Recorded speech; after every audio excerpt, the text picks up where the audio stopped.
तो हेलो दोस्तों, मैं दूसरा वीडियो आप लोगों को सामने पेश करता हूँ। मेरा नाम है द विनीत स्टोरी बॉय। चलिए दोस्तों, वीडियो में आगे बढ़ते हैं। ये कहानी है, एक लड़का था जो रोज़ मजदूरी करता था। जैसे कि कोई भी काम हो गया वो कर देता था और बदले में भर दिन का दिहाड़ी यानी 300 350 रुपया रोज कमाता था और घर वापस आ जाता था, अपने परिवार चलाता था। एक दिन क्या हुआ, जैसे कि वो कमा के शाम को घर वापस आ रहा था, उतने में ही दो जैसे दारू पीकर व्यक्ति आ रहा था, एक तरह से कह लीजिए पियक्कड़, उससे टकरा गया और 2-3 तड़ातड़ झापट गिराने लगा, उसको मारने पीटने लगा और बोलने लगा, तुमको दिख नहीं रहा है कैसे आ रहा है? मैं आ रहा हूँ तो तुम मेरे सामने से कैसे आ सकते हो? यानी जो जाति धर्म को लेकर विवाद छिड़ गया। वो नीची जाति का था, वो ऊपर ऊंची जाति का था। ये जो था वो थोड़ा जातिवाद पर उतर गए और उसको मारने पीटने लगा। धीरे धीरे मामला आगे बढ़ता गया। वो रात भर सो नहीं पाया और सोचने लगा कि आखिर क्या करे कि वो सुधर जाए। तो उसी समय मोबाइल में मोटिवेशनल वीडियो देखने लगा और उसमें देखा कि एक व्यक्ति जो था वो कलेक्टर बन गया। इसीलिए उसके मन में पढ़ाई का जुनून आ गया। वो सोचा कि मैं भी कलेक्टर बनूंगा और पढ़ने लगा। रोज काम करने जाता था और शाम को आकर पढ़ने लगता था। जो काम करने जाता था ना, उस समय किताब लेकर काम करने जाता था और सबसे छुपाकर किताब को अपने जैसे कुर्ता के अंदर छिपा लेता था और काम करता था।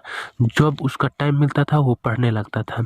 लंच में 1 घंटा का लंच होता है, उस समय भी पढ़ने लगता था, खाकर तुरंत पढ़ने लगता था और घर पर आता था सुबह शाम। बहुत मेहनत किया, लगभग 3 साल मेहनत उसने किया। फिर परीक्षा दिया आईएएस का, सक्सेस नहीं हो पाया। क्योंकि कहने का मतलब यह है कि जो हर दिन व्यक्ति काम करता है वो कितना ही पढ़ लेगा। एक कांटा भी चुभ जाता है अगर पैरों में, तो उसके लिए लोग इतना परेशान हो जाते हैं कि हद हिसाब नहीं। इस हालात को आप खुद सोच के देखिए कि वो कितना पढ़ाई कर लेगा। जितना पढ़ाई किया उससे सफल नहीं हो पा रहा था, क्योंकि वो गरीब था। इसलिए बार बार उसको कड़ा मेहनत नहीं हो पाएगा, आप खुद समझ सकते हैं।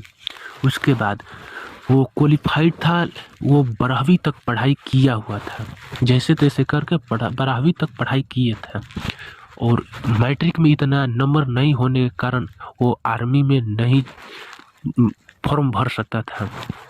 फिर उसने सोचा कि हम फिर से मैट्रिक की परीक्षा देंगे, तो उसने फिर से मैट्रिक का परीक्षा दिया और मैट्रिक में फर्स्ट डिवीजन से पास हुआ।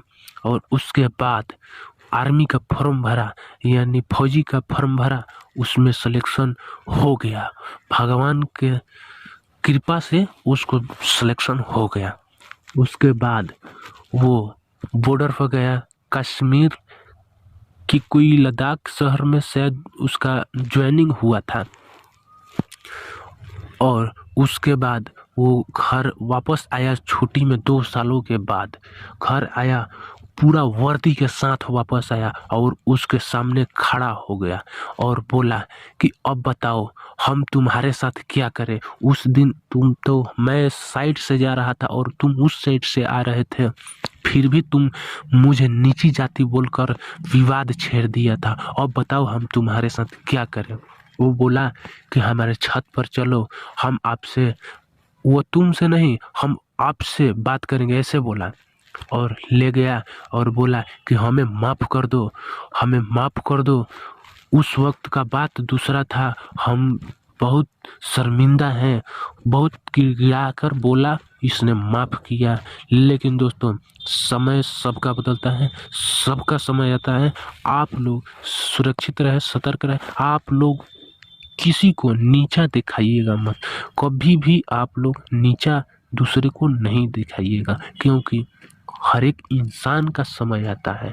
आज आपका है, कल उसका है, परसों कुछ किसी और का होगा। इसलिए हाथ जोड़ के विनती करते हैं कि आप लोग किसी को नीचा नहीं दिखाइए, क्योंकि इससे वो तो बेचारा फौजी बन गया, किसी और का होता या किसी मेंटल का होता तो वो हो सकता था क्रिमिनल बन जाए, चाहे कुछ भी बन जाए, आप सोच नहीं सकते। ठीक है, ये आज की कहानी यहीं ख़त्म करते हैं। नमस्कार, प्रणाम, जय हिंद।